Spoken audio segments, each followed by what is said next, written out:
Boots Ennis versus Chukhadzhian. Post-fight thoughts. Let's go. Push the weight enough flex. The live is one in the six. Fit the runner, boy, you nigga, no question. You would run a motherfucker high stepping. Hey, you never had a big enough weapon. Motherfucker never learned your lesson. I'm an 88 pack nigga. I'm an 88 pack nigga. I mean, day walker, drink blood, trains out, full moon, motherfucker change like a hoe. I'm just a nigga from the hood trying to stack a little cheddar for the money. Wow. Drew Titan Bronx on deck. Shout out to the mighty LDBC. Let's go. Wow. Boots versus Chukhadzhian. I had a feeling it was going to be different when he came in with the 1992 Onyx shaved head. Shout out to Karen Chukhadzhian.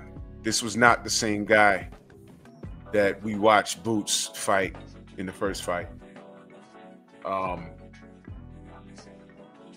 Yeah, I don't think that Boots and this entire team were prepared for that. I just watched the post fight, and Boots, dare I say, he seemed a little, you know, I could be wrong. He seemed a little embarrassed. You know, he was smiling and, you know, like, you know, I think I gotta go to 154. Hold on, young fella. Go to 154 if you had a problem making weight. All right.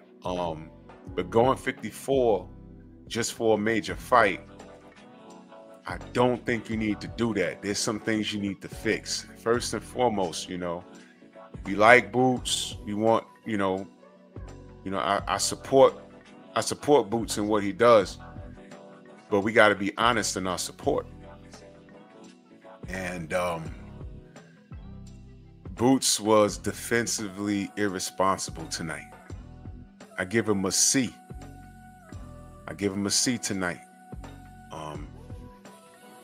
He was just simply getting hit with things that at this level you're not supposed to be getting in touch with. I know Chukhadzhian came in and he was not the same guy that you fought in the first fight, but you know, my buddies that are Marines, they say what makes Marines special is that outside of their training, they're taught in the field to think outside the box. When everything you learn is failing in the field, you got to create some stuff, you know, on some MacGyver tip. If y'all are old enough, you know what MacGyver is.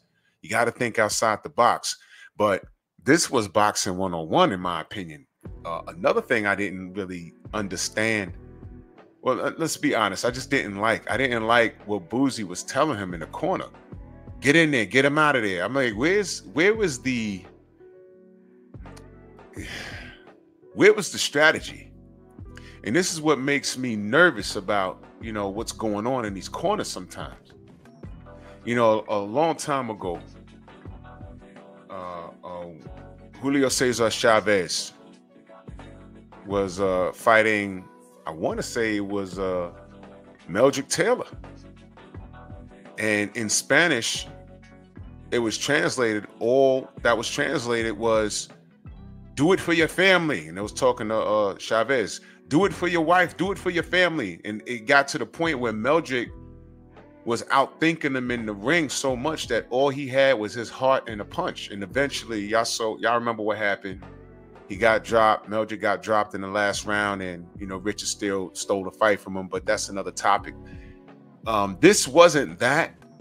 But every time I hear a corner just give like really bad advice, round after round after round, you know, it makes me wonder, like, you know, what's going on? What's going on?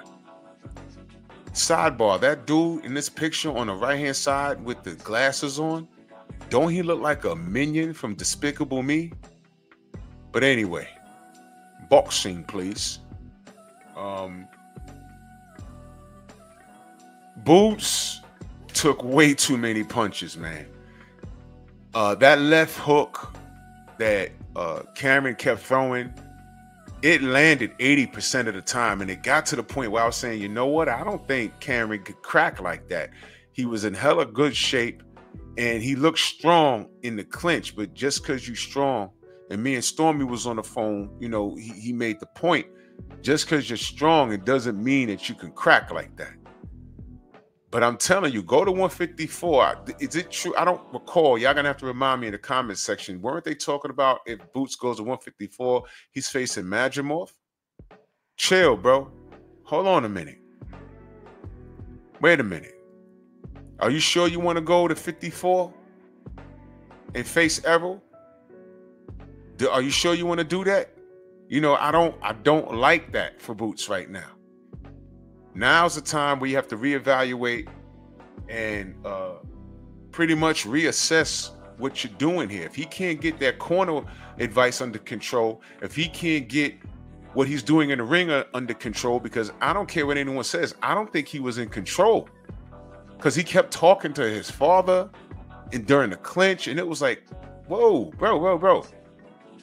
Your father said get him out of there. To me, that was bad advice. Boots ain't need to be in the mix like that. He could have beat this guy with a jab and then catch him coming in, because he was being aggressive. Oh, you're not running tonight. You want to be aggressive. All right, jab. You come in, pop that uppercut. Hit him with a counter right hand. You understand? But he was fighting this guy, and, you know, it's a combination of Boots having a pretty good chin, because he got tapped up in his last fight too. It's a combination of him having a chin, and I don't think Chukhadzhian could crack like that. But he took way too many left hands for my liking. You get in there with Errol, you eat 1, 2, or 3 of those, it might be over for you. You get in there with Bud, you eat 2 or 3 of those, it might be over for you. But this is one of those fights where, you know, 10 years down the road, you're like, why is my thought process slow now? You know, yeah, you could pinpoint to the fight that did it. It might be this one, because he was getting touched where I felt Boots is better than that. He didn't need to be, you know, in there. And that's another thing. He was defensively irresponsible working out of the clinch. When he works out of the clinch, his arms are down, man. And Karen was missing him by inches. Boots has this habit. It looks really appealing with the eye. When he's weaving a punch, Cameron threw a punch several times. When it did miss, he's leaning back and turning his head. I mean, you got to be on point to pull that off. But you know what? I never liked that. All he had to do was throw his right arm up and then catch the punch. Or he could put his arm up and roll the punch and still have his arm up. Stay on that phone. He was defensively irresponsible, and his father gave very, very bad advice. You know, Boots is my guy. He's one of the guys I support, but we got to be honest with what we saw. We got to be honest with what we saw. It was a good fight. It was fun to watch, but I think Boots is better than that. He didn't have to be in a pocket with this guy. This guy was being aggressive tonight. Use that reach, use that jab, and pop him coming in. Now, unless there's something I'm missing, because I'm not in there, I'm not the pro. If y'all disagree with me, let me know. Boss. But I know what I was looking at. And he won. It was exciting to watch. He won. He did. But he made a lot of those rounds harder than it needed to be. He did drop him.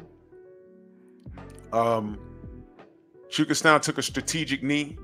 And if you look at the replay, it really, the uppercut was a result of the body shot that really hurt him. Body shot, dropped his arms, then he popped him with the uppercut.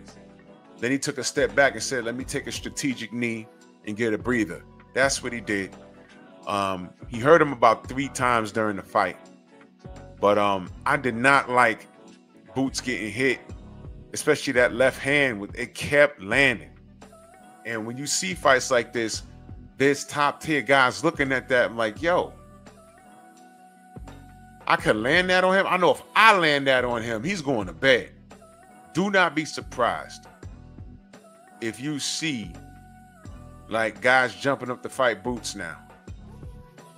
You know, he did not need to be in there doing that. And again, I really have a problem with a fighter's corner not giving good advice, man. If y'all heard something out of Boots' corner that was beneficial, let me know. I missed it.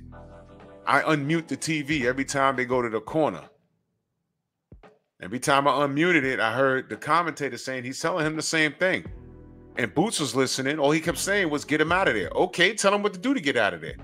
There was no strategy. I'm a stickler for things like that, man. I just didn't like it. So My post-fight thoughts is Boots gets a C. Although he got a unanimous decision. Oh yeah, Chukhadzhian was deducted a point for grabbing, clinching. Okay, I agree with that because it got absurd at this point. You know, where's the clinch counter that y'all invented for a particular fighter? But okay, they took a point finally, so it was technically 2 10-8 rounds. But Chukhadzhian was always in this fight because he kept landing that damn left hand, and it was making me nervous. So Boots has some work to do. He need to go, and I know he knows that.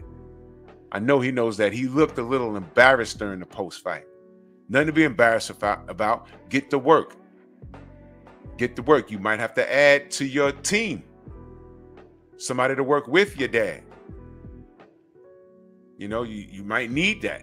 You might need that because I didn't like how he was not thinking outside the box. He made this fight a whole lot more dangerous than it needs to be. And he's looking like food to a few people. But, yeah, man. Y'all let me know what y'all think. Wow. Bronx on deck. Move!